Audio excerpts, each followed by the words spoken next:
බෝයවලාන ශ්‍රී බෝධිලෝකාරාම පුරාණ විහාරාධිකාරී නාරංගොඩ බටකොතෑල ශ්‍රී බෝධිමල්ල විහාරාධිපති අවසරයි අතිපූජනීය අපගේ කල්යාණ මිත්‍රයන් වහන්සේ නමක් වන නාරංගොඩ ශ්‍රමණසිරි නායක ස්වාමීන්ද්‍රයන් වහන්සේ ප්‍රධාන පූජනීය මහා සංඝරත්නයන් අවසරයි. මේ මොහොතේ හැමදෙනාම බලාපොරොත්තු වන්නේ උතුම් භාග්‍යවතුන් වහන්සේගේ ධර්මයක් ශ්‍රවණය කරන්නට. හැමදෙනාම ධර්ම ගෞරවයේ හදවතේ තබාගෙන ධර්ම ශ්‍රවණය සඳහා සූදානම් වන්නේ. බලාපොරොත්තුවක් ප්‍රාර්ථනාවක් ඇති කරගන්න ලෝතර භාග්‍යවතුන් වහන්සේ මේ මොහොතේ මාගේ හිත පිළිබඳව දැකලා යම් ධර්ම කාරණාවක් අදිෂ්ඨාන කළා නම් ඒ භාග්‍යවතුන් වහන්සේ අදිෂ්ඨාන කරපු ධර්ම කාරණාව මේ මොහොතේ ශ්‍රවණය කරන්නට මට ශක්තිය ලැබේවා. ඒ තුලින් මාගේ පංච නීවරණ ධර්මයන් යටපත් වේවා. දේශනාව කෙලවර වෙන මොහොතට කලින් මට සෝවාන් සකදාගාමි අනාගාමි අරහත් කියන සතර මාර්ග ඵලයන්හි එකකටපත් වී මේ මොහොතේ මට උතුම් චතුරාර්ය සත්‍ය ධර්මයම අවබෝධ වේවායි සාදු ප්‍රාර්ථනාවෙන් හැමදෙනාම ධර්ම ශ්‍රවණය කරන්න.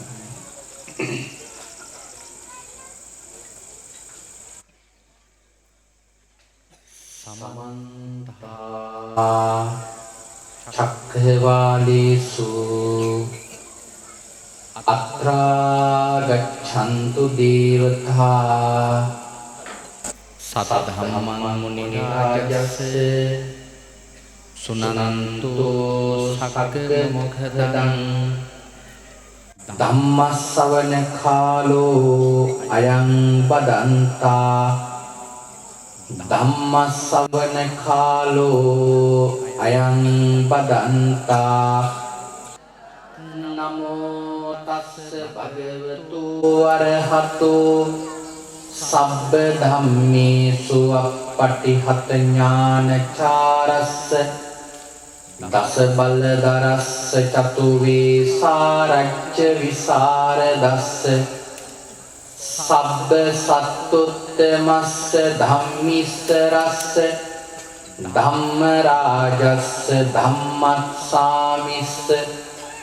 තථාගතස්ස සබ්බඤුනෝ සම්මා සම්බුද්දස්ස නමෝ තස්ස භගවතු අරහතෝ සබ්බ ධම්මේසු අප්පටිහත ඥානචාරස්ස දස බලදරස්ස චතු වේසාරච්ච විසරදස්ස සබ්බ සත්තුත්තමස්ස ධම්මිස්සරස්ස ධම්ම රාජස්ස ධම්මස්සාමිස්ස තථාගතස්ස සබ්බඤුනෝ සම්මා සම්බුද්දස්ස උතුම් භාග්‍යවතුන් වහන්සේට මාගේ උතුම් වූ නමස්කාරය වේවා. ධම්මස්වාමී ලෝකස්වාමී භාග්‍යවතුන් වහන්සේටයි ධර්මයක් දේශනා කරන මේ වෙලාවේ මාගේ මොවින් වැරදි වචනයක් පිට නොවේවා. මිත්‍යා දෘෂ්ටික වචනයක් පිට නොවේවා. මගේ අදහසක් ධර්මයට විරුද්ධව පිට නොවේවා. උතුම් වූ භාග්‍යවතුන් වහන්සේගේ සත්‍ය වූ බුද්ධ වචනය දේශනා කරන්න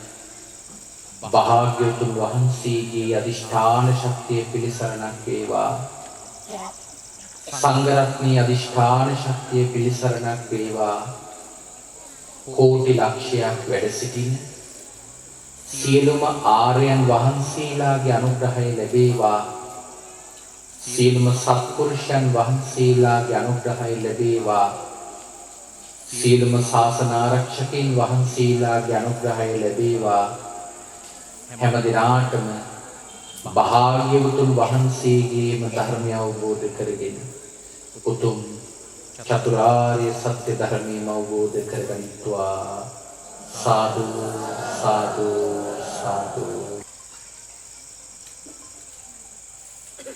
මහා සංඝරත්නයන් අවසරයි.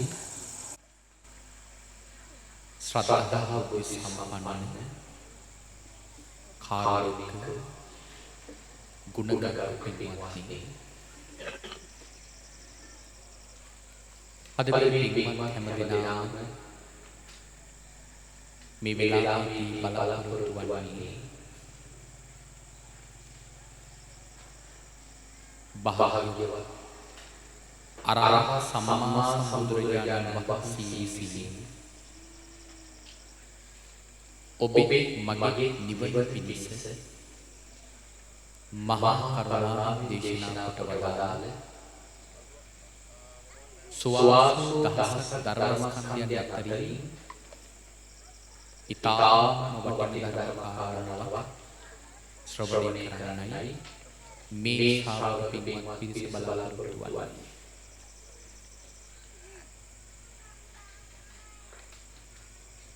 අද දේශනාව සඳහා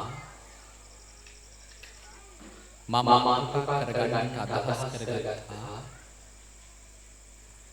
අංගුත්තර නිකායේ චතුත්ථක නිපාතයේ සඳහන් අග්ගපසාද කියන සූත්‍ර දේශනාව. අපේ භාග්‍යවතුන් වහන්සේ මුළු මහ ලෝක සත්‍යය කෙරෙහිම මහා අනුකම්පාවකින් දේශනා කරපු දේශනාව. අපේ භාග්‍යවතුන් වහන්සේ දවස් දේශනා කරනවා මහණනි, මේ ලෝකයේ මිනිස්සු නොයෙක් දේවල් වලට පහදනවා. හැබැයි මහණෙනි, මේ ලෝකයේ අන් කිසිම තැනකට පහදීමට වඩා නොලැබෙන මහා ආනුභාවයක් ලැබෙන අග්‍ර වූ පැහැදීම් හතරක් මේ ලෝකයේ තියෙනවා. ඒක හරියට භාග්‍යවතුන් වහන්සේ දක්වන්නේ මේ ලෝකයේ මනුෂ්‍යාත්ම භාවයෙන් ඔබට මට තියෙන ලැබෙච්ච මහා නිදානයක් හා සමානයි. ඒ තරම් වටින කාරණාව හතරක්. අපේ භාග්‍යවතුන් වහන්සේ දේශනා කරනවා මහණෙනි,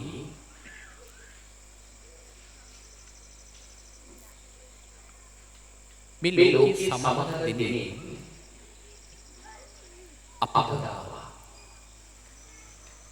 පාද දෙකක් සත්‍යය පාද නැති සත්‍යයට පටලවා.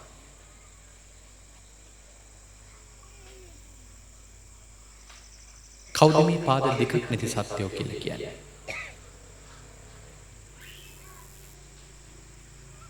භාග්‍යවතුන් වහන්සේ දේශනා කරන්නේ මෙතන පාදයන් නැති සත්‍යෝ කියන්නේ උරගයන් වැනි සතුන්, නාගයි. මෙවැනි සත්‍යයන්ට සමහර දෙනෙක් පහදිනවා.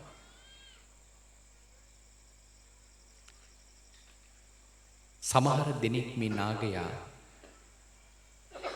පූජනීය වස්තුවක් ලෙස සලකලා වන්දනා කරනව අපි දැකලා තියෙනවා.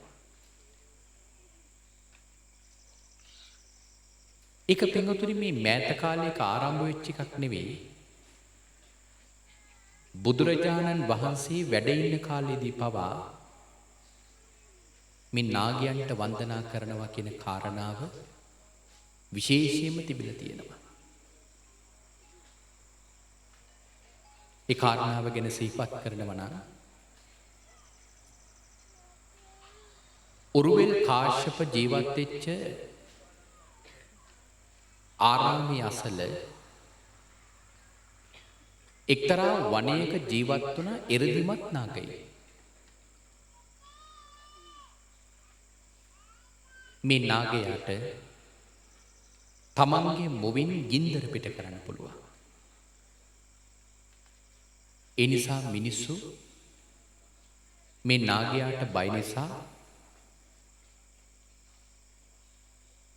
මිනිස්සු මේ නාගයාට වඳින්න පටන් ගත්තා.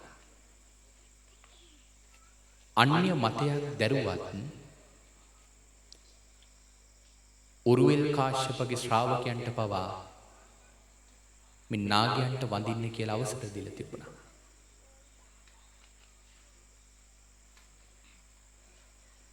දවසක් භාග්‍යවතුන් වහන්සේ මේ වනයේට වැඩම කරා. මේ උරුවෙල් කාශ්‍යපත් බලාගෙන හිටියා. ටික වෙලාවක් යනකොට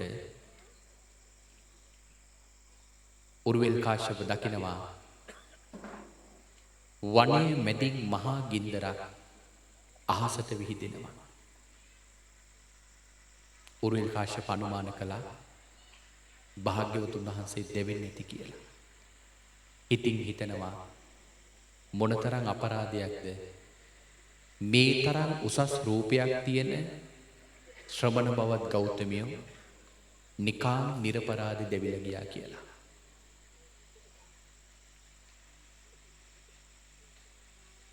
උරුවෙල් කාශ්‍යප යනවා මේ මහ වනයේට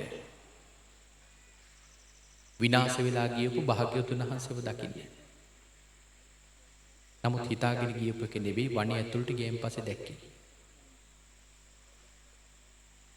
භාග්‍යවතුන් වහන්සේ වනයේට ප්‍රවිෂ්ඨ වුණාම නාගයා තමන්ගේ මොවින් ගින්දරක් භාග්‍යවතුන් වහන්සේ වෙත යොමු කරනවා. භාග්‍යවතුන් වහන්සේ ගින්න වළක්වලා නාගයා වෙත මහා ගින්නක් යවනවා. ඒකට බයටපත් වෙච්ච නාගයා භාග්‍යවතුන් වහන්සේගේ විදිහම දවඩේ වුණා. මෙන්න මේ කාරණාව දැකපු උරුවෙල් කාශ්‍යප එතෙන් පටන් භාග්‍යවතුන් වහන්සේගේ සරණ ගියා. මම මේ උදාහරණය සඳහන් කළේ කාලේ මේ නාගයන්ට වදිනවා කියන කාරණාව විශේෂයෙන්ම දෙලා තියෙනවා.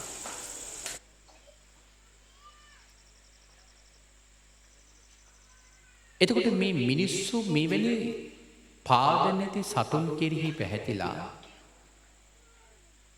ඔවුන්ට වැඳත් ඔවුන්ට ගරු කරත් ඔවුන් කෙරෙහි පැහැදුනත් භාග්‍යවතුන් වහන්සේ දේශනා කරනවා මහණෙනි ඒ කෙනාට ලොකු ලාභයක් ලබන්න පුළුවන් කමක් ලැබෙන්නේ නැහැ කියලා. ඊළඟට භාග්‍යවතුන් වහන්සේ දේශනා කරනවා දීපදාවා මහණෙනි මේ ලෝකේ සමහර දෙනෙක් පාද දෙකක් තියෙන සත්‍යයන්ට පහදිනවා. හැබැයි ඒ පාද දෙකක් තියෙන සත්‍යයන්ට පැහැදුනාට භාග්‍යවතුන් වහන්සේ දේශනා කරනවා ඒ කෙනාට ඒ තරම් ලොකු ලාභයක් ලැබෙන්නේ නැහැ කියලා. කවුද මේ පාද දෙකක් තියෙන සත්‍යෝ කියලා සඳහන් කරන්නේ?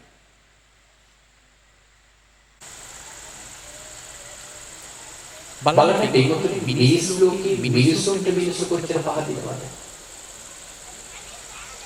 සමහර මිනිස්සු තමන්ගේ මුළු ජීවිතේම කැප කරනව රජවරු වෙනුවෙන්. ඇයි රජවරු කෙරෙහි පැහැදිලා. රජවරු යුද්ධ කරනවා සමහර වෙලාවට රට බේර ගන්න. සමහර වෙලාවට තමන්ගේ සම්පත් බේර ගන්න. හැබැයි පින්වත්නි සමහර රජවරු යුද්ධ කරනවා සතුරු රාජ්‍යයකින් කුමාරිකාවක් අරගෙන ඉන්න.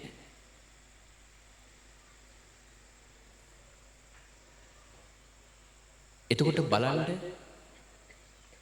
මේ යුද්ධවලට යනකොට කී දෙනෙක් නම් පින්වත්නි මරණයටපත් වෙනවද? එතකොට ඒ පිරිස මැරෙන්නේ මොකක් නිසාද? ඒ පිරිස තමන්ගේ ජීවිතය පරිත්‍යාග කරන්නේ රජතුමාගේ පෞද්ගලික ආසාවක් වෙනුවෙන්. ඇයි එහෙම ජීවිතය පරිත්‍යාග කරන්නේ? ඒ රජවරු කෙරෙහි පැහැදිච්ච නිසා. භාග්‍යවතුන් වහන්සේ දේශනා කරනවා පුද්ගලයෙක් නිසා එවැනි අරමුණින් ජීවිත පරිත්‍යාග කරන එක ඒ මැරෙන කෙනාට ඊළඟ භවයේ ලොකු දියුණුවක් ලැබෙන්නේ නැහැ. හැබැයි අපි මෙහෙම කෙනෙක් ජීවිතය පරිත්‍යාග කරනවා තවත් කෙනෙකුගේ ජීවිතයක් රැක ගන්න. ඒක පරාර්ථකාමීත්වයෙන් කරන එක. එක යහළුවෝ දෙන්නෙක් දවසක් දාදු ක්‍රීඩාවක් කරනවා. මේ දාදු ක්‍රීඩාව කරන එක යහළුවේ තමන් ගෙනාපු සල්ලි අනිත් යහළුවා හැම පරාද වුණා. දිනපු යහළුවා කොම දිනලි ඉවරණයෙන් පස්සේදී පෙරදිච්ච යාළුවාගේ ගත්තු කොටසක් පෙරදුණු යාළුවට දුන්නා. මේ නිසා දෙන්න අතර තිබිච්ච මිත්‍රත්වය තව ටිකක් වැඩි වුණා.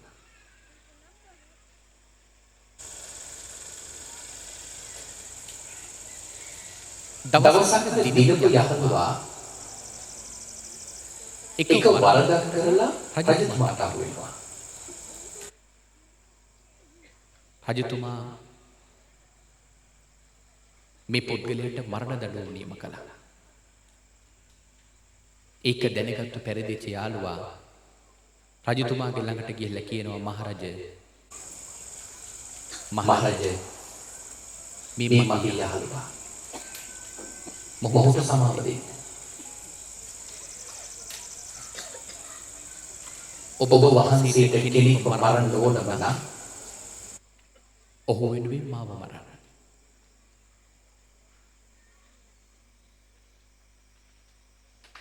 පස්සේ අර යහළුවා තමන්ගේ යහළුවව බේරගන්න ජීවිතය පරිත්‍යාග කළා.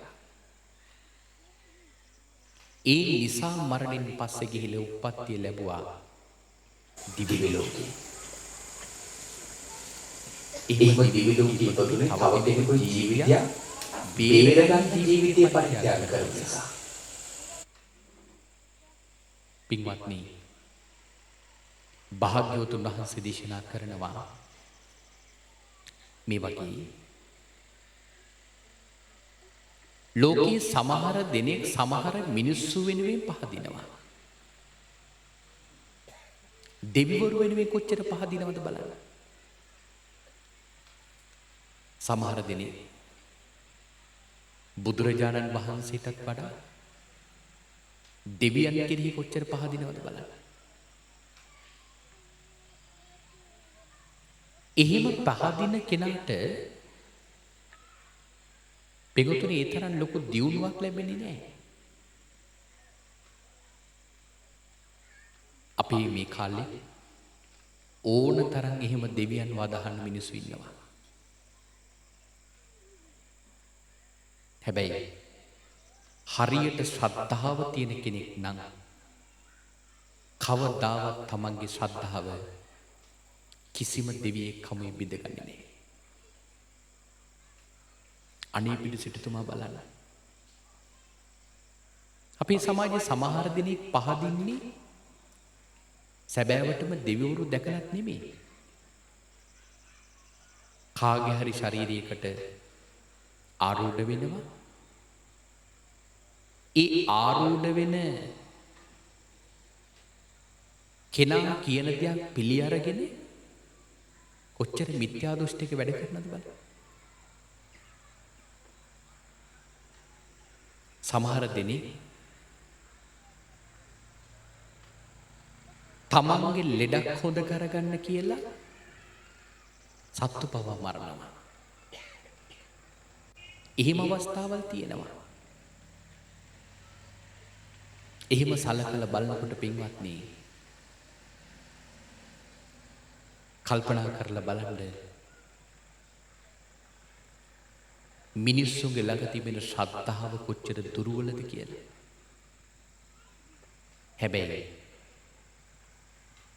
හරි ශ්‍රද්ධාවන්තයා සැබෑම දෙවියෙක් ඇවිල්ලා කිව්වත් ඒක වැරදි නම් පිළි අරගන්නේ නැහැ. අනීපිඩු සිටුතුමා එක කාලයක දුප්පත් වුණා. මේ අනීපිඩු සිටුතුමාගේ ළඟට හැමදාම මහා සංඝරත්නය දානයට වඩිනවා. අනීපිඩු සිටුතුමාගේ මාලිගාව හඳුන්වලා තිබුණේ සතරමං හන්දියක හදපු පොකුණක් කියලා. ඒ තරම් මහා සංඝරත්නයට මේක සැනසීම. හැබැයි මේ මාලිගාවේ සතර ద్వාර කෝෂ්ඨකේ මාලිගාවට ඇතුල් වෙන ප්‍රධාන දොරටු හතරක් තියෙනවා. ඒ සතර ద్వාර කෝෂ්ඨකේ හිටියේ මිත්‍යා දෘෂ්ටික දිව්‍යාංගනාවක් ආරක්ෂාවට. මේ දිව්‍යාංගනාව පින්වත්නි බුද්ධ ප්‍රමුඛ සංඝරත්නයේ වැඩම කරනකොට ඇයට තමන්ගේ විමානයට වෙලා ඉන්න බෑ. විමානයෙන් බිමට බහින්න වෙනවා. ඒ නිසා ඇය ඒකට අකමැතියි.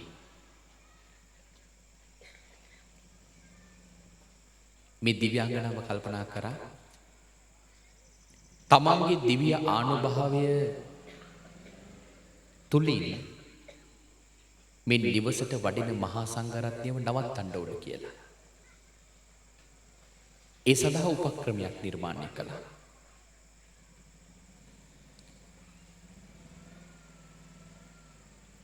ඇයි ගිහිල්ලා දවසක් අනීපිඩු සිටුතුමාට මේ කාරණාව මතක් කරනවා. මතක් කරන්නේ සුදුසුම වෙලාවක් බලලා. පින්වත්නි අනීපිඩු සිටුතුමා එක කාලයක දුප්පත් වුණා. එහෙම දුප්පත් වුණේ තමන්ගේ ධනය නිසි කළමනාකාරීත්වයෙන් පරිහරණය කරපු නැති නිසා අනීපිඩු සිටුතුමා දුප්පත් වුණේ. කෝටි 18ක් හංගල තිබිලා ගවතුරකට ගහගෙන ගිහලා මහ මුහුදට ගියා. තවත් කෝටි 18ක ධනයක් මිනිසුන්ට ණයට දීලා ඒව ගන්න බැරුව ගියා. මිනිසා අනීපිඩු සිටුතුමා දුප්පත් වුණා.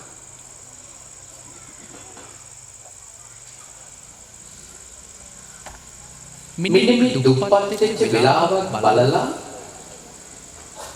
අනීපිඩු සිටුතුමා නිදාගන්න මොහොතේ දිව්‍යාංගනාව සිටුතුමාගේ කාමරයට ගිහිලා දිව්‍ය ආලෝකයේ පතුරවමින් සිටුතුමාට මෙහෙම කියනවා. සිටුතුමනි බලන්න දැන් ඔබ මේ සැවැන්නුවර හිටපු මහා දලපතියන්ගේ කෙනෙක්. හැබැයි සිටුතුමනි දැන් ඔබට මොකද වෙලා තියෙන්නේ? දැන් ඔබේ ඒ යසස නැති වෙලා තියෙනවා. ඔබේ යසස නැතිවීමේ ප්‍රධාන හේතුවක් තමයි සීමාවක් නැතුව මේ දෙන දානය. බුද්ධ ප්‍රමුඛ සංඝරත්නයට හැමදාම දන් දෙනවා. හැබැයි සිටුතුමනි එකක් මතක තියාගන්න. කෙනෙකුට කීයක් හරි ණයට දුන්නොත් සිටුතුමනි ඒ ණය ආයෙමත් ගන්න පුළුවන්. හැබැයි බුද්ධ ප්‍රමුඛ සංඝරත්නයට දෙන දානේ වෙනුවෙන් යම් ප්‍රමාණයක් එයිම ජීවිතේ පරිත්‍යාග කරන්නේ. ඒ නිසා ඒ රජවරු කෙරෙහි නතර කරලා පැහැදිච්ච නිසා තමන්ගේ ධනෙ රැකගෙන තියෙන කර්මාන්ත ටික දියුණු කරගෙන සැප විඳින්න බලන්න. අනේ පිටිසිටුතුමා මේ වෙලාවේ දිව්‍යාංගනාවට මෙහෙම කියනවා. බලන සමහර කෙනෙකුට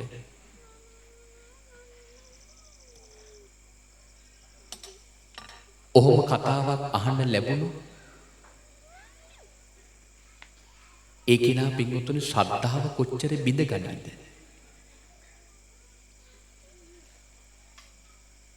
ඒ කෙනාගේ ශ්‍රද්ධාව කොච්චර නැති වෙයිද?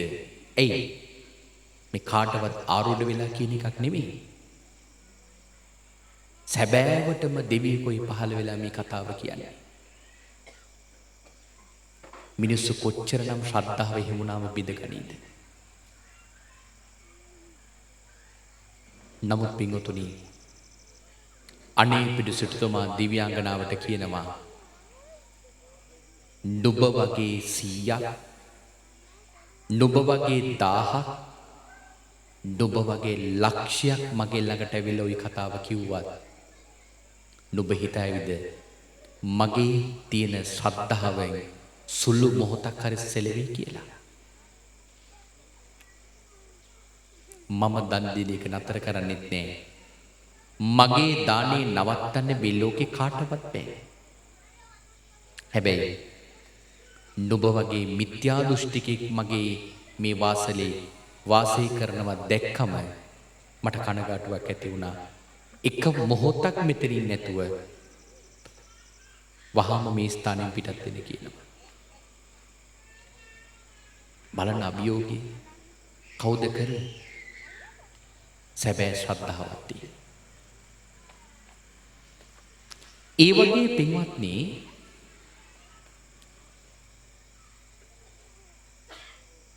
ශ්‍රද්ධාව තියෙන කෙනා කිසිම කෙනෙක් හැම තමන්ගේ ශ්‍රද්ධාව බිඳගන්නේ නැහැ.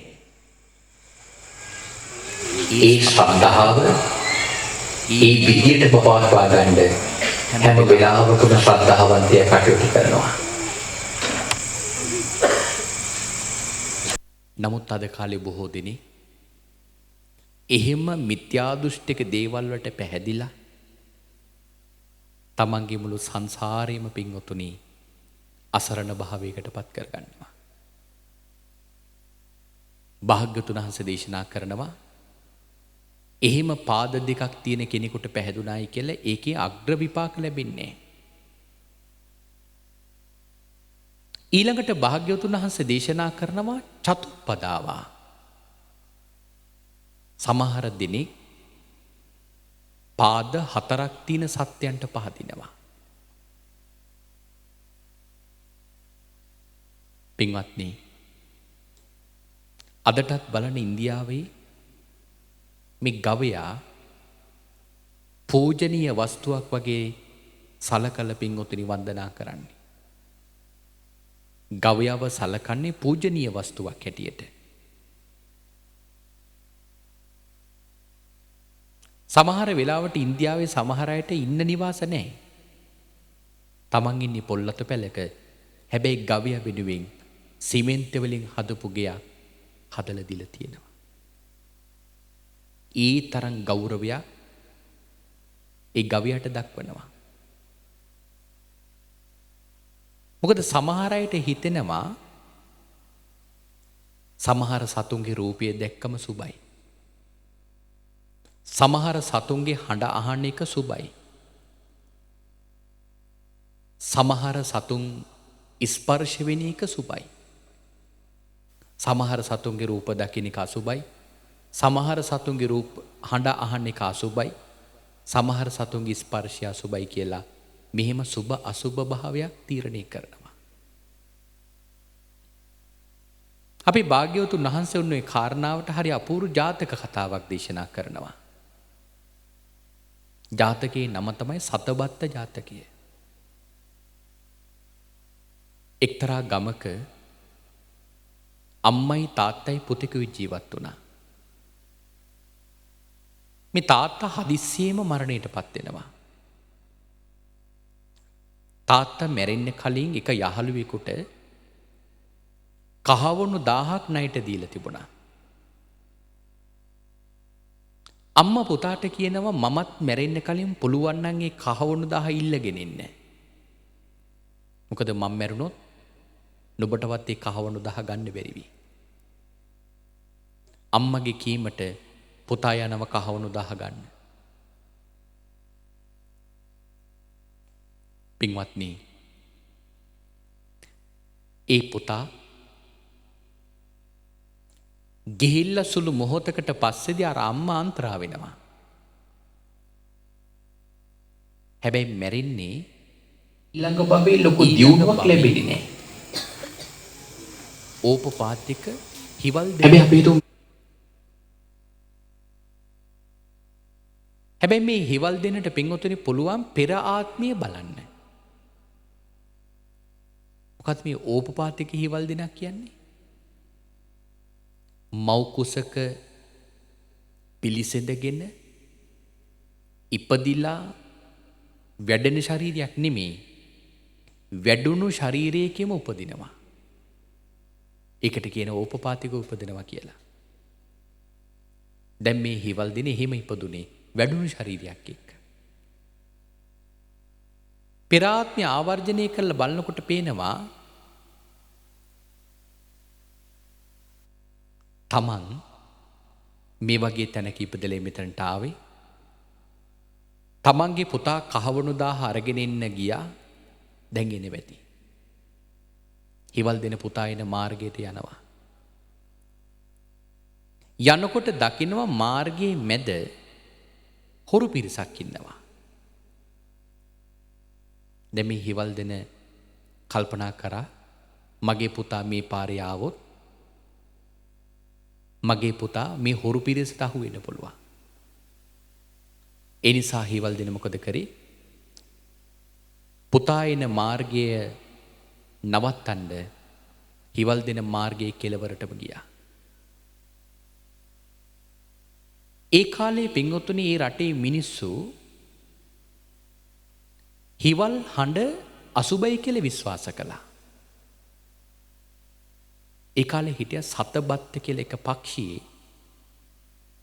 ඒ පක්ෂීන්ගේ හඬ ඇහුනොත් මිනිස්සු විශ්වාස කළ එක සුබයි කියලා. දැන් මේ හිවල් දෙන ගිහිල්ලා වෙනත් මාර්ගයක් මුල ඉඳගෙන පුතා ඈත ඉඳලා මේ පැත්තට එනකොට කෑ ගහලා කියනවා පුතේ ඔය මාර්ගේ යන්න එපා. ඔය මාර්ගේ හොරු පිරිසක් ඉන්නවා. පුතේ මේ පාරෙන් ගෙදරට යන්න කියනවා. දැන් පුතාට අම්මා හිවල් දෙන කෑ ගහලා කිව්වට පණිවිඩේ පුතාට ඇහෙන්නේ මොන හඬද? පුතාට ඇහෙන්නේ හිවල් හඬ. ඒ නිසා මේ පුතා හිවල් හඬ අසුබයි කියලා පිළි අරගත්තු නිසා හිවල් දෙන්නට ගහලා එලෙව්වා. ඒකම සතබත්ත කියලා එක පක්ෂියෙක් කෑ ගහන්න පටන් ගත්තා. ඔය පක්ෂියා අර හොර කණ්ඩායමේ හොර නායකයාට උපකාර කරනවා. ඒ හොර නායකයාට කෑ ගහලා කියනවා කහවණු 1000ක් අතින් ගත්තු තරුණෙක් කෙනවා. හොර නායකයාට සත්ව හඬ පුළුවන්. දැන් අර පුතා දැනගෙන තිබුණා මේ හිවල් හඬ කියලා සතබත්ත පක්ෂියාගේ හඬ කියන්නේ සුබ ලකුණක් කියලා. ඒ නිසා හිතනවා මේ මාර්ගයේ ගියොත් මට සුබ දෙයක් වෙයි කියලා අර හොරු වින මාර්ගයට ගියා. භාග්‍යතුන් වහන්සේ මේ ජාතක කතාවේ කියන්නේ මොකද්ද? එහෙම සතුන්ගේ හඬෙන්, රූපයෙන්, දර්ශනයෙන්, ස්පර්ශයෙන් කවදාවත් සුබයි අසුබයි කියලා දෙක තීරණය කරන්න බෑ. අපේ සමාජයේ සමහර දෙනෙක් ඔය කියන මිත්‍යා සංකල්පය හොඳ දෙයක් කියලා පිළිගර ගන්නවා. ඒ මිත්‍යා සංකල්පයක් එක වැරදි. නමුත් පිළි අරගන්නේ මේක හොඳ දෙයක් කියලා.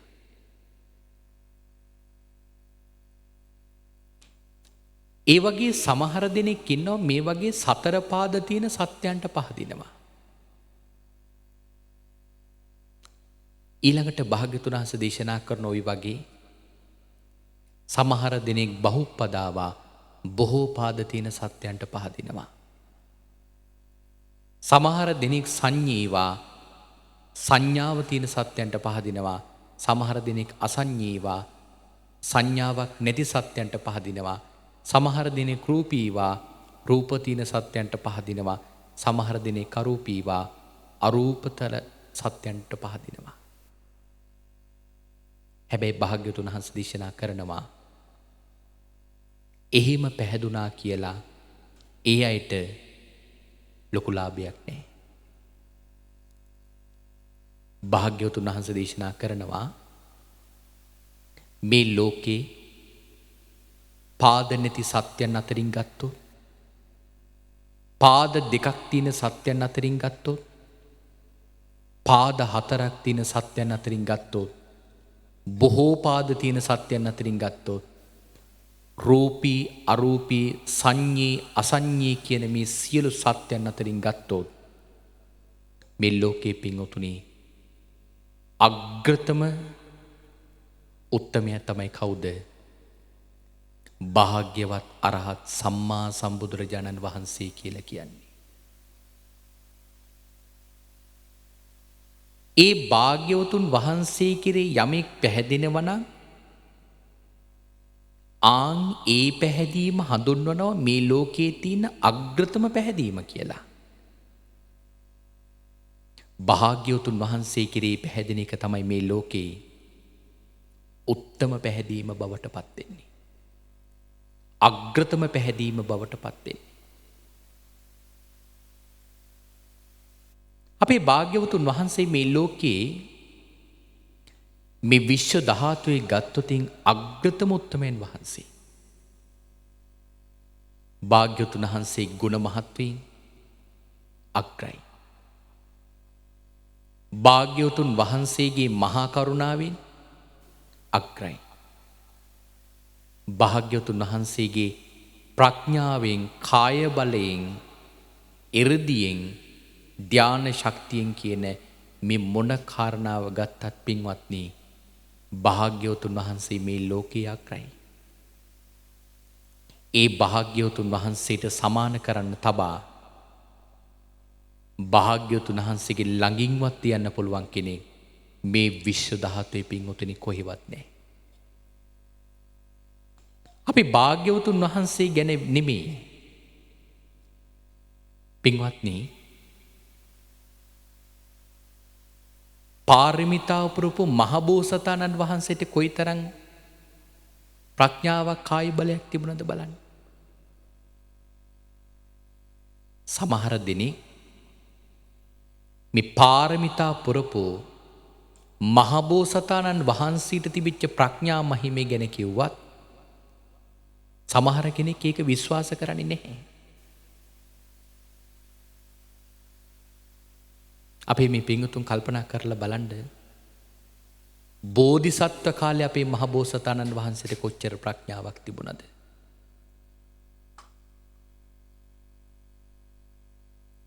දවසක් එක ආත්මයක අපේ බෝසතාණන් වහන්සේ ඉදිකටු හදන ගමකට ඉදිකටුවක් හදාගෙන යනවා. විකුණන්න. හැබැයි ඒ ගමේ ගියක් ගාන්නේ පින්වතුනි මිනිස්සු ඉදිකටු හදනවා.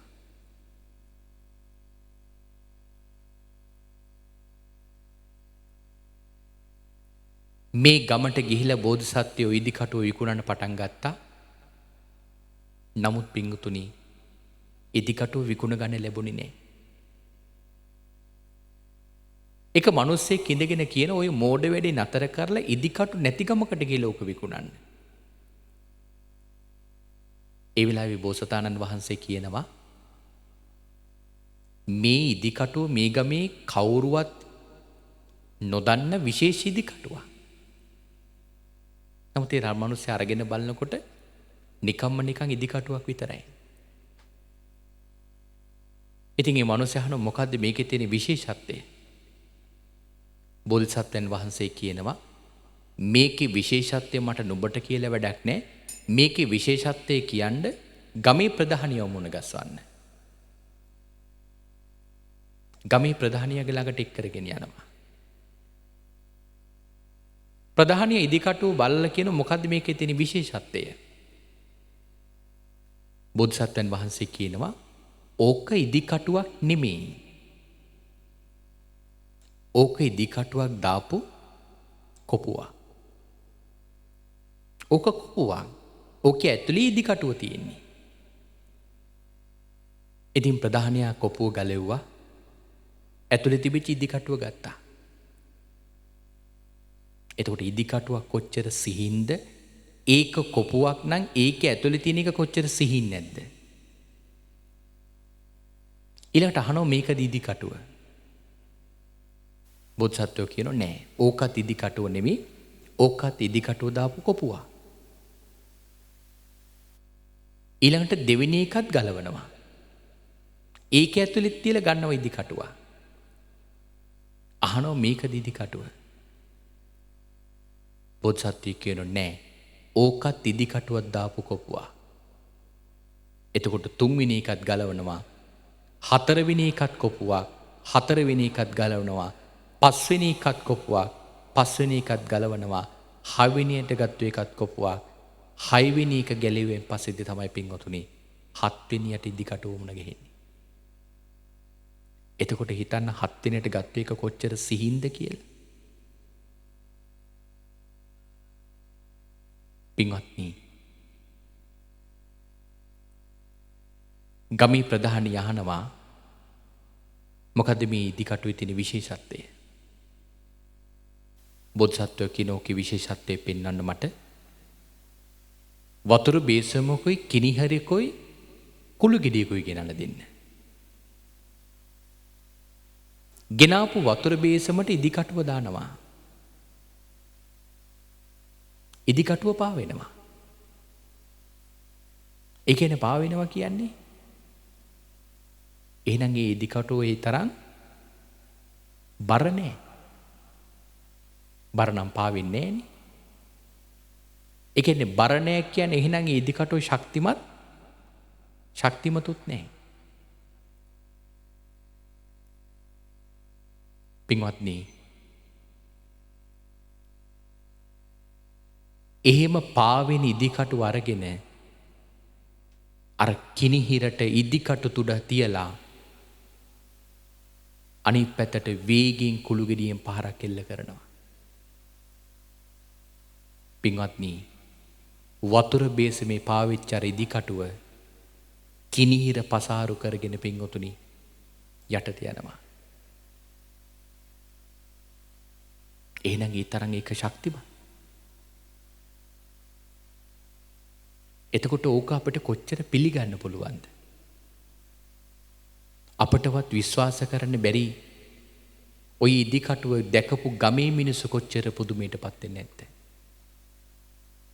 හැබැයි මේ ජීවිතේ කියන්නේ අපේ බෝසතාණන් වහන්සේ ඉදිකටුව හදන කෙනෙක් නෙමෙයි. නමුත් ඉදිකටුව හදන ගමට ඉදිකටුව හදාගෙන යනවා.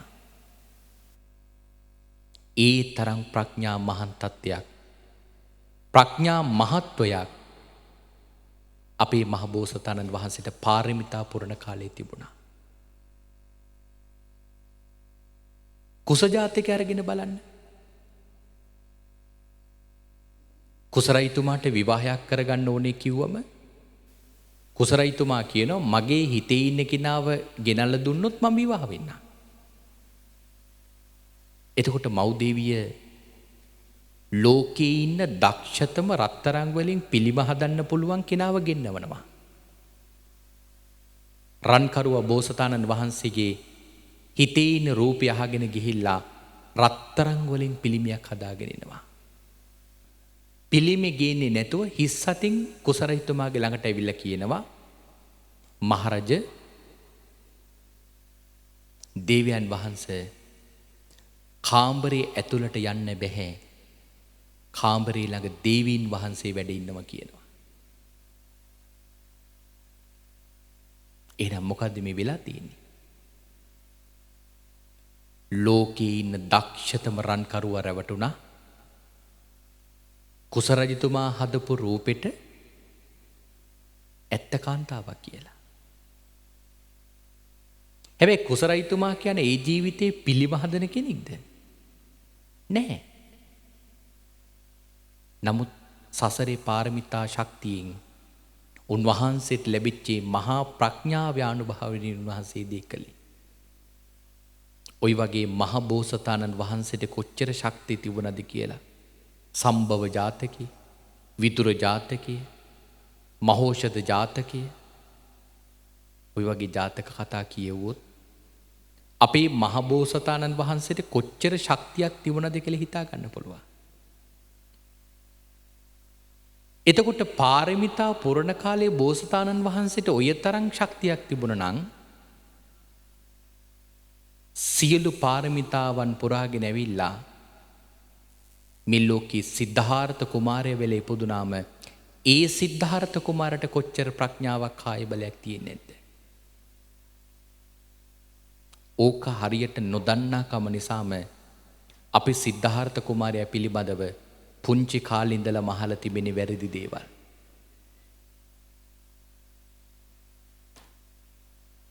අපි පුංචි කාලේ අහලා තියෙනවනේ මේ සිද්ධාර්ථ කුමාරයාට ගුරුවරයෙක් හිටියා කියලා. සර්වමිත්‍ර කියලා ගුරුවරයෙක් සිද්ධාර්ථ කුමාරට ඉගෙනනවලු. නමුත් අපි පෙළ දහමේ කොහෙවත් එහෙම සඳහන් කරලා නැහැ.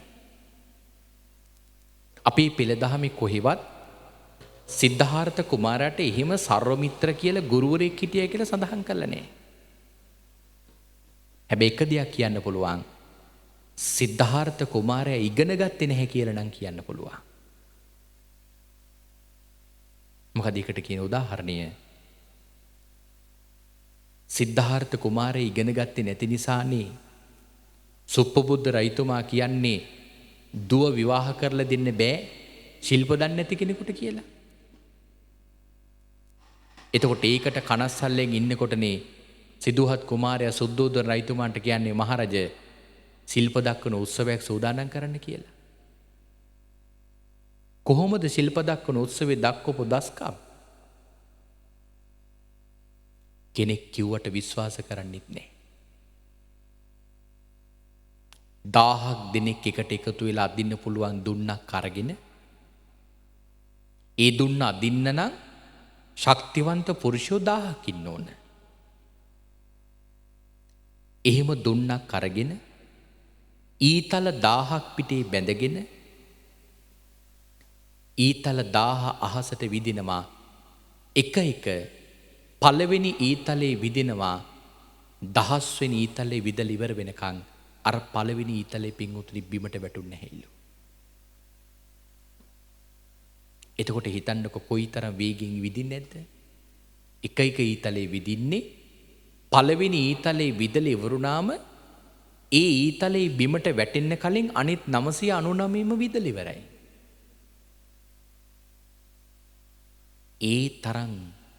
ඒ තරම් පිංගුතුනි කාය බලයක් අපේ සිද්ධාර්ථ කුමාරයාට තිබුණා. එහෙනම් කල්පනා කරලා බලන්න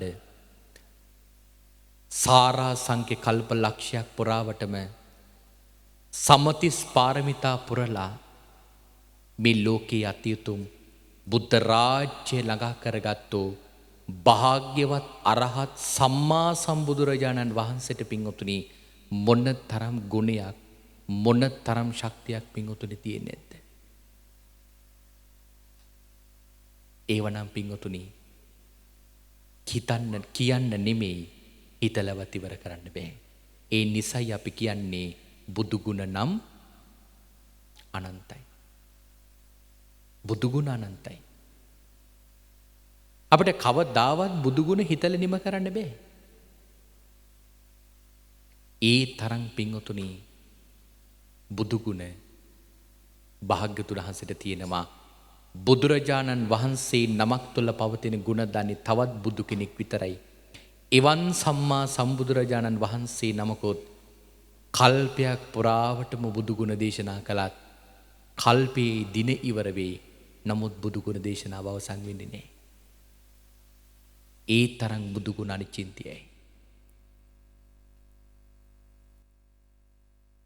මෙතන සඳහන් කරනවා ආන්නේ ගුණ සමුදායෙන් යුක්ත භාග්‍යවතුන් වහන්සේ කිරිහි යමෙක් පැහැදුණොත් ඒ පැහැදෙන කෙනාට ලැබෙන විපාක අග්‍රයි කියලා සඳහන් කරනවා. අනේ පිටු සිටුතුමා පළවෙනි වතාවට භාග්‍යවතුන් වහන්සේ දකින්න යනවා. රජගහනුවර සොහොනට යන්නේ පාන්දර 2ට. පාන්දර 2ට සොහොන ළඟට ගිහිල්ලා කල්පනා කරනවා මම මේ විලාවේ භාග්‍යතුන් වහන්සේ බලන්න යනවද නැත්නම් එළි වුණාම යනවද කියලා. මේ වෙලාවේ සීවක කියලා යක්ෂයෙක් පහළ වෙලා අනේ පිටු සිටුතුමාට ගාතාවක් කියන වැහෙන්න. සතං හත්ති සතං අස්සා සතං අස්සතරී රතා සතං කඤ්ඤා සහස්සානි ආමුක්කමණි කුණ්ඩලං ඒ කස්ස පදවීති හාරස්ස කලං නාගස සෝලසි. ඇතුන්ගෙන් ලක්ෂය අශ්වයන්ගෙන් ලක්ෂය අශ්වයන් බඳින රථ ලක්ෂය සියලු ආභරණයෙන් සැරසිච්ච දිව්‍යමය රූපබඳු රූප තියෙන කන්‍යාවියන්ගෙන් ලක්ෂය. මෙන්න මේ ලෝකේ වටිනම දුර්ලභම දේවල් 4ක් ඒකෙන් එකක ලක්ෂ්‍ය ගානේ ලක්ෂ 4ක්. එහෙම ලක්ෂ 4ක් ලබන එකට වඩා වටිනවා මම බුදුන් වඳින්න යමි. මම භාග්‍යවතුන් වහන්සේට යමක් පූජා කරන්න යමි. මම භාග්‍යවතුන් වහන්සේ දකින්න යමි කියලා යමෙක් ඉන්න තැනින් ඉදිරියට පාදයක් තබනවා නම් ඒ පාදයේ පින්වතුනි ඊට වඩා වටිනවලු. ඒ පාදයේ තිබෙන දුර සොලොස් කලාවෙන් එක කලාවක් ගත්තත් අරතරන් ලෝකයේ දුර්ලභම දේවල් ලක්ෂ ලබන එක වටින්නේ නැහැ කියලා මේ සීවක යක්ෂයා කියනවා. එයි කෙනෙක් අපි හිතමු ඉන්න තැන ඉඳලා බුදුරජාණන් වහන්සේගේ ළඟට පාදයක් තබනවා. භාග්‍යතුන් වහන්සේ වඳින්න ඉදිරියට පාදයක් තබනවා. අපි හිතමු කෙනෙක් ඉඳගෙන රුවන්වැලි සෑය වඳින්න යනවා කියලා තීරණය කරනවා. ඒ කෙනා ඉන්න තැන ඉඳලා ඉදිරියට පාදයක් තබනවා මම ලෝතුරා භාග්‍යවතුන් වහන්සේව වන්දනා කරන්න යමි කියලා. එහෙම පාදයක් තබනකොට ඒ කෙනාට පින්වත්නි මහා අනිසංස ගොඩක් ලැබෙන්නේ. මොකද ඒ මොහොතේ බුද්ධානුස්සතිය වැඩිලා මුළු චිත්ත වීති පුරාවටම යන්නේ බුද්ධානුස්සතියෙන් වැඩිච්ච සිතුවිලි. එක සිතුවිල්ලක පින්වතුනි ප්‍රතිඵල කොච්චරද? කියා ගන්න බෑ. අසංඛ්‍ය ගණන් විපාක දෙන සිතුවිලි පින්වතුනි සිතුවිලි. දවසක් අපේ භාග්‍යතුන් වහන්සේ චූලනිකා ලෝක ධාතු සූත්‍රය දේශනා කරනවා. මේක අහගෙන හිටපු අනේ ආනන්ද හාමුදුරුවෝ භාග්‍යතුන් වහන්සේට කියනවා ස්වාමීනි භාග්‍යතුන් වහන්සේගේ සර්වඥතා ඥාණයෙන් මේ විශ්ව ධාතු ස්පර්ශය කරන්න පුළුවන් ප්‍රමාණය කොච්චරද කියලා හිතෙනවා.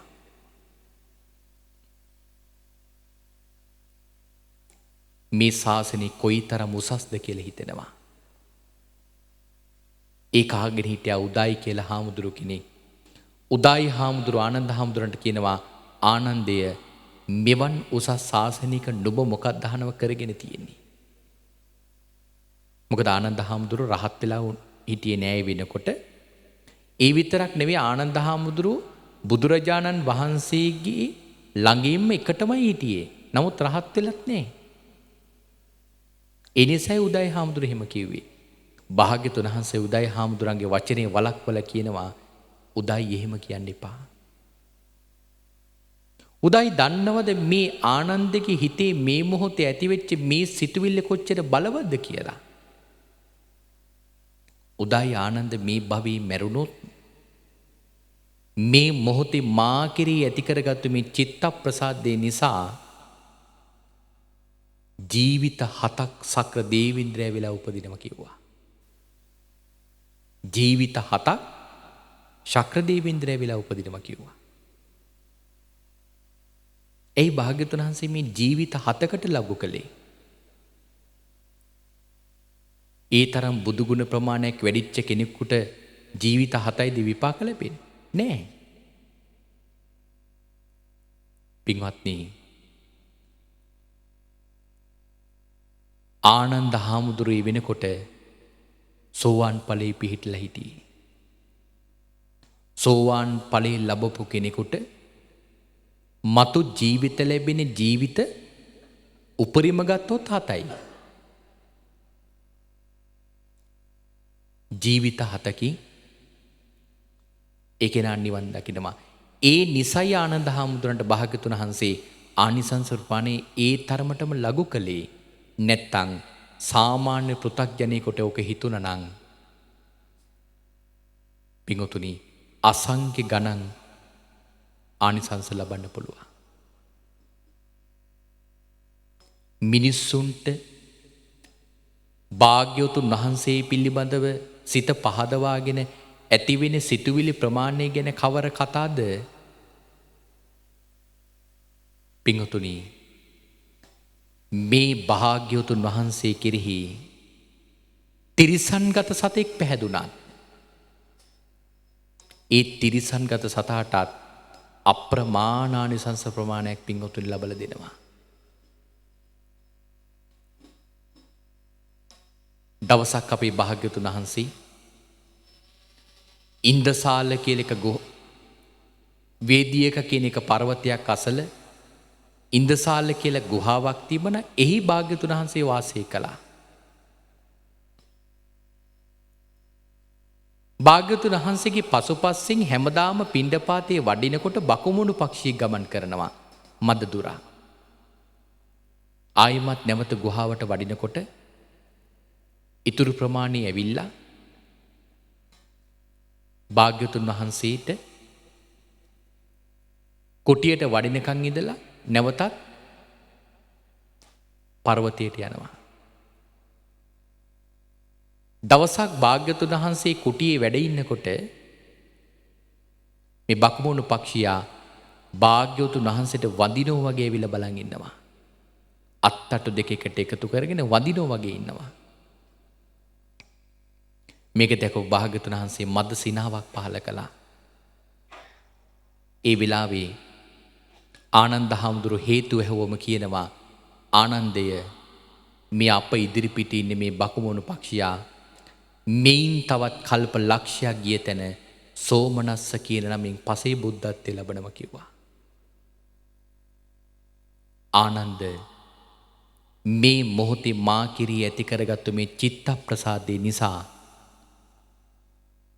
මේ බකුමුණු පක්ෂියා මේ කල්ප ලක්ෂයේ පුරාවටමයි කවරදාකවත් දුග්ගති භවයක උපදින්නේ. මේ තමයි මේ බකුමුණු පක්ෂියාගේ අවසාන දුගති උත්පත්තිය. ආයි මෙතෙන් පටන් දුගතියකට යන්නේ කල්ප ලක්ෂයක් යනකම්. එතකොට කල්පනා කරලා බලන්න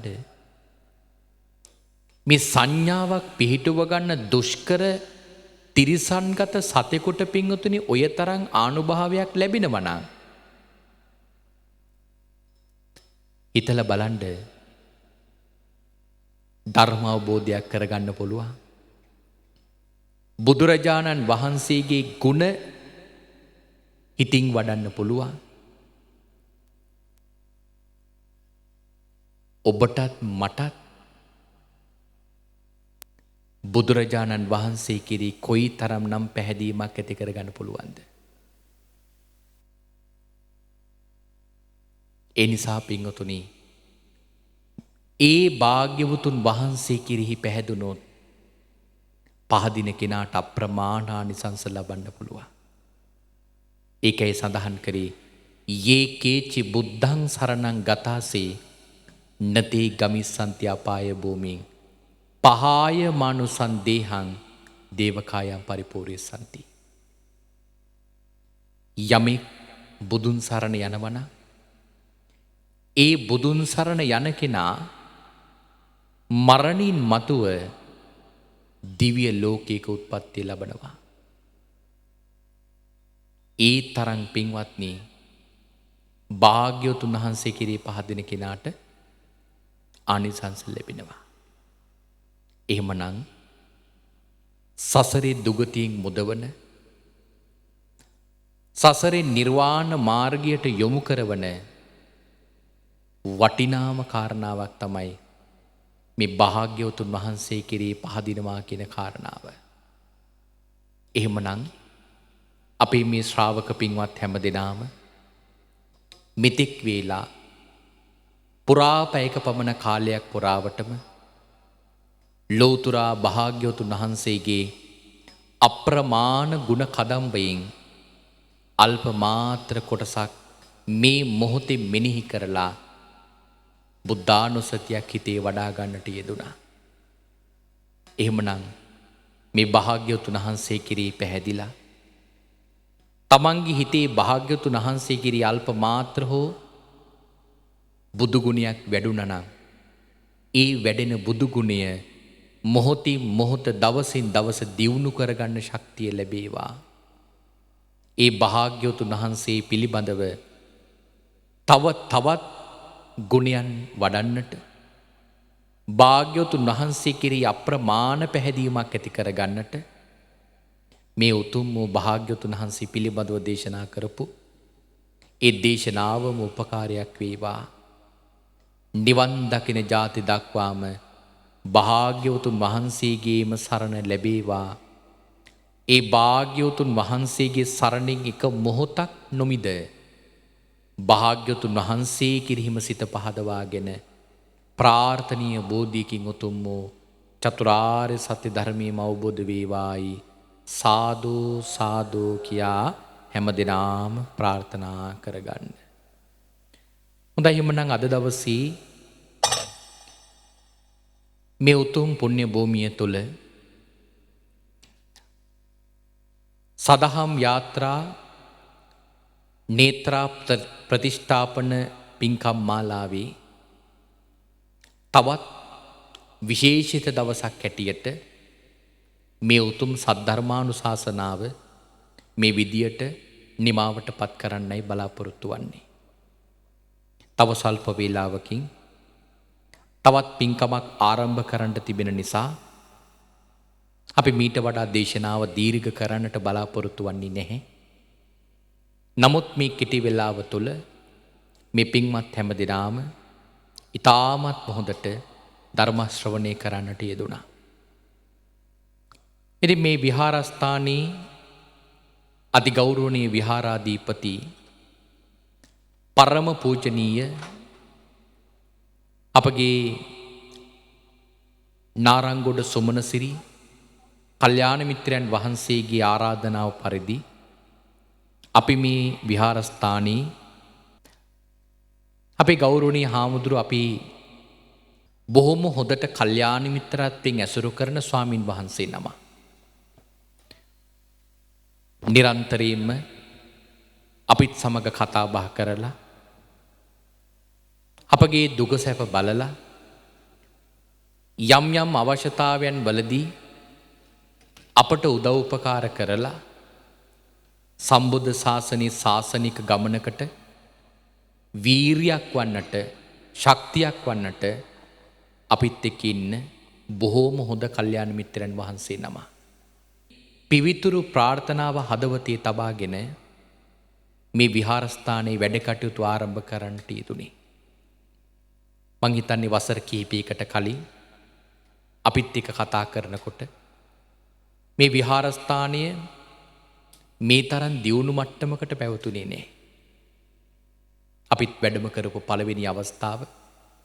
නමුත් අපි උන්වහන්සේත් එක්ක කතා බහ කරනකොට ඒ කාරණාවල් දැනගෙන තිබුණා. ඉතින් ගෞරවනීය හාමුදුරුවෝ මේ විහාරස්ථානට වැඩම කරලා ඊටාම කෙටි කාලයක් තුළ මේ විහාරස්ථානයේ මේ මට්ටමට ගොඩනගන්නට උන්වහන්සේට තිබිච්ච හැකියාව තුළින් උන්වහන්සේ කාර්යභාරය ඉෂ්ට කරන්නට යෙදුණා. ඒ නිසා මම සඳහන් කළේ සම්බුද්ධ ශාසනයට මහා ලැබියාවක් සම්බුද්ධ ශාසනයේ දියුණුව අපේක්ෂා කරගෙනම මේ ශාසනයේ වැඩ ඉන්න උතුම් සංඝ පිතෘවරයන් වහන්සේ නම. එහෙමනම් දීර්ඝ කරුණු කාරණාවල් කියන්න කාලය වේලාව නැහැ. තවත් ස්වල්ප වේලාවකින් ඒ තවත් පින්කමක් ආරම්භ කරන්න තිබෙන නිසා නමුත් අද මේ උතුම් සදහම් දේශනාවට වැඩම කරන ලැබීම පිළිබඳව මා බෙහෙවින්ම සතුටු වෙනවා. එහෙමනම් මා රැස් කරගත්තා වූ ධර්ම දේශනාමේ කුසලානිසංස ධර්මයක් ධර්ම ශ්‍රවණය කරලා ඔබ රැස් කරගත්තා වූ සීල කුසලානිසංස ධර්මියනුත් අපේ ගෞරවනීය හාමුදුරන් වහන්සේට අපි මේ වෙලාවේ අනුමෝදන් කරමු. උන්වහන්සේට මේ පින් අනුමෝදන් වේවා. මේ සම්බුද්ධ ශාසනයේ ශාසනික දියුණුව වෙනුවෙන් උන්වහන්සේට මහා ශාසනික සේවයක් කරන්නට ශක්තිය ධෛර්යය ලැබේවා කියලා අපි මේ වෙලාවේ සාදු කියා උන්වහන්සේට පුණ්‍යානුමෝදනා කරලා ආශිර්වාදේ කරනවා. ඒ වගේම අද මේ උතුම් වූ සද්ධර්ම දේශනාවේ දායකත්වයේ දරන පින්වත් පිරිසටත් පුණ්‍යානුමෝදනා කරනවා. WP ගාමිණී රාජපක්ෂ මහතා, AR නාල්නී ප්‍රේමලතා මහත්මිය කියන මේ පින්වන්ත පිරිස ආදරණීය දරුවන් දෙදෙනාගේම එවක් දරුවන් දෙදෙනාටත් ආශිර්වාදේ කරමින් පින්කමේ දායකත්වයේ ධර්මයෙන් බලාපොරොත්තු වෙනවා. දෙදෙනාගේම මියගිය දෙමව්පියන්ටත් සසරේ පින් බලාපොරොත්තු වෙන හැම දිනාටමත් පින් අනුමෝදන් කරන්නට එමනම් මේ මියගිය හැම දිනාම පින් අනුමෝදන් වේවා. පරලෝකීය වශයෙන් සුවපත් වේවා. ප්‍රාර්ථනා කරන බෝධියකින් උතුම් චතුරාර්ය සත්‍ය ධර්මය අවබෝධ වේවායි සාදු කියා මේ මොහොතේ පින් අනුමෝදන් කරමු. ඒ වගේම ගෞරවනීය හාමුදුරන් වහන්සේටත් උන්වහන්සේගේ පියාණන්ටත් සෙත් ප්‍රාර්ථනා කරන්නට බලාපොරොත්තු වෙනවා. ගෞරවනීය ස්වාමින් වහන්සේටත් විශේෂයෙන්ම පියාණන්ටත් මේ සීල කුසල ධර්මයෙන් නිදුක් නිරෝගී දීර්ඝායුෂ සැලසේවා කියලා අපි මේ වෙලාවේ පුණ්‍යානුමෝදනා කරමු. ඒ වගේම පැමිණ සිටින සියලු දෙනාටම සෙත් ප්‍රාර්ථනා කරන්නට බලාපොරොත්තු වෙනවා. ඒ හැම දෙනාටවත් මේ සීල කුසල් අනුමෝදන් වේවා කියලා අපි මේ මොහොතේ සාදු කියා සෙත් ප්‍රාර්ථනා කරමු. රැස් කරගත්තා වූ සීල කුසලානිසංස ධර්මයන්ගේ බලයෙන් පින්වත් ඔබ හැම දිනාටම අපි පුණ්‍යානුමෝදනා කරනවා. ඒ වගේම අද මේ පින්වත් හැම දිනාම ඊ타මත්ම හොඳින් ශ්‍රද්ධාවෙන් ධර්ම ගෞරවයේ හදවතේ තබාගෙන මේ විලාවේ ධර්ම ශ්‍රවණය කරන්නට යෙදුණා. එමනම් අද මේ උතුම් සදහම් දේශනාව ශ්‍රවණය කරපු පින්වත් ඔබ හැම දිනාටම නිදුක් නිරෝගී දීර්ඝායුෂ සැලසේවා. සීල බලාපොරොත්තු පැතුමන් ඉටු කරගන්නට මේ උතුම් කුසලානිසංස ධර්මයේ හේතු වාසනා වේවා කියන මේ මොහොතේ පුණ්‍යානුමෝදනා කරනවා. ඒ වගේම භාග්‍යවතුන් වහන්සේගේ මේ උතුම් ගහම්බීර ධර්මය මට අඩුවක් පාඩුවක් නැතුව ගන්වන මාගේ ගුරු දේවෝත්තමයන් වහන්සේටත් පින් අනුමෝදන් වේවා. මා මේ ලෝකෙට බිහි කරපු මාගේ මෑණියන්ටත් පින් අනුමෝදන් වේවා. මියගිය මාගේ පියාණන්ටත් පින් අනුමෝදන් වේවා. මාගේ සහෝදරින් දෙපළටත් පින් අනුමෝදන් වේවා. මා පැවිදි කරපු මාගේ ගුරු දේවෝත්තමයන් වහන්සේටත් පින් අනුමෝදන් වේවා. සම්බුද්ධ ශාසනයේ ශාසනික ගමනකට මට උපකාර කළ කල්යාණ මිත්‍ර සත්පුරුෂ හැම දෙනාටමත් පින් අනුමෝදන් වේවා. සිව්පස දානෙන් නිරන්තරයෙන්ම උපස්ථාන කරන දායකින්ටත් පින් අනුමෝදන් වේවා. රැස් කරගත්තා වූ සියලු පින් අද මේ උතුම් සද්ධර්ම දේශනාවට බොහෝම පරිස්සමින් අපේ වඩම්මවාගෙන ආපු අපේ නාලක පුතුණුවන්ටත් පින් අනුමෝදන් වේවා. ඔවුන්ටත් ඔබ අප හැම දිනාටමත් මේ උතුම් කුසලානිසංස ධර්මයන්ගේ බලයෙන් කෙටිම කාලයකින් පහසුම ආකාරයෙන් සුඛ සහගත ප්‍රතිපදාවෙන් සියලු දුකින් මිදෙම්වා මේ සියලු කෙලෙස් බරින් නිදහස් වෙම්වා අජර වූ අමර වූ නිවන ලැබ සැනසෙන්නට මේ කුසල් උතුම් පාරමිතාවක්ම වේවායි සාදු සාදු සාදු කියා ප්‍රාර්ථනා කරගමු. ආකාසට්ටහා චුම්මට්ටහා දේවානාගා මහිද්దికා පුඤ්ඤන්තං අනුමෝදිත්වා චිරන් රැක්කන්තු සම්මා සම්බුද්ධ ශාසනං. ආකාසට්ටහා චුම්මට්ටහා දේවානාගා මහිද්దికා පුඤ්ඤන්තං අනුමෝදිත්වා චිරන් රැක්කන්තු සම්මා සම්බුද්ධ දේශනං. ආකාසට්ටහා චුම්මට්ටහා දේවානාගා මහිද්దికා පුඤ්ඤන්තං අනුමෝදිත්වා චිරන් රක්ඛන්තු සම්මා සම්බුද්ධ ශාවකං. ඉදම්මේ ඥාතිනං හෝතු සුගිතා හොන්තු ඥාතයෝ.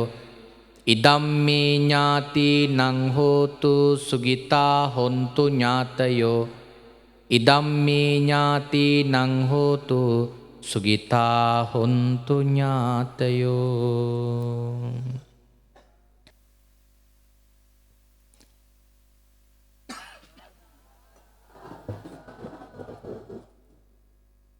සුමధుර ධර්මානුශාසනාව පවත්වන ලද දේශකයන්න් වහන්සේ ගුවන්විදුලි සහ රූපවාහිනී විචිත්‍ර ධර්ම දේශක අවසරයි පූජ්‍යපාද මාතර මහින්ද ස්වාමීන් වහන්සේ. උන්වහන්සේටත් මේ උතුම් පෙන හේතු කොටගෙන උතුම් නිර්වාණ සුවයම අවබෝධ වේවා කියලා අපි සාදු කියලා ප්‍රාර්ථනා කරමු. සාදු සාදු සාදු. ඒ වගේම අද දවසේ ධර්මානුශාසනාවේ ප්‍රධාන අනුග්‍රහකත්වය ගැන කටයුතු කළා සුපින්වත් නාරංගොඩ පහඩමුණේවත්ත WP ගාමිණී රාජපක්ෂ මහත්මයා සහ එම මැතිණිය AR නහලනී හේමලතා මහත්මිය දරු දෙදෙනා ඇතුළු පවුලේ සියලු දෙනාම දෙමව්පියන් ඇතුළු සිය මියගිය සියලු දෙනාට පුණ්‍යානුමෝදනා කිරීම සඳහා බටපතෑල බෝධිමළු විහාරාධිපති පූජ්‍යපාද නාරංගොඩ සුමනසිරි ස්වාමීන් වහන්සේ උන්වහන්සේගේ දයාබර පියාණන්ට සෙත් ප්‍රාර්ථනා කිරීම සහ පැමිණ සිටින සියලුම දෙනාට මෙවන් පින්කම් දහම් සිද්ධ කරන්නට ශක්තිය ධෛර්ය වාසනාව සහ දීර්ඝායුෂ ප්‍රාර්ථනා කිරීමේ උදාහර අරමුණනොයි එම ධර්මානුශාසනාව සඳහා දායකත්වයෙන් කටයුතු කළේ. එහෙම ප්‍රාර්ථනාවක්ම ඒ ආකාරයෙන් නිශ්චිත වේවා කියලා අපි සාදු කියලා ප්‍රාර්ථනා කරමු. සාදු සාදු සාදු.